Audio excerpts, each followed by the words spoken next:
மற்றும் தாய்லாந்து நாட்டில் சக்தி வாய்ந்த நிலநடுக்கம் ஏற்பட்டதால் மக்கள் பீதியடைந்துள்ளனர். மியான்மரில் இன்று காலை 11:50 மணிக்கு ஏற்பட்ட சக்தி வாய்ந்த நிலநடுக்கம் ரிக்டர் அளவுகோலில் 7.2 பதிவானது.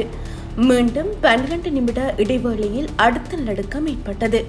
இந்த நிலநடுக்கமானது ரிக்டர் அளவுகோலில் 6.4 பதிவானது. இதனால் மக்கள் மிகுந்த பீதியடைந்ததோடு வீதிகளில் தஞ்சமடைந்துள்ளனர்.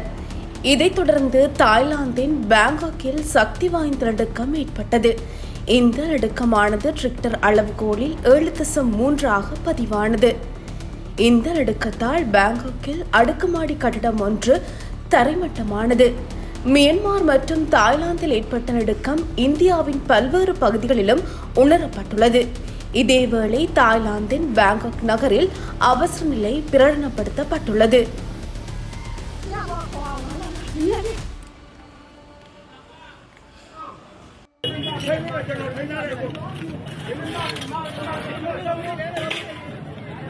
Hey!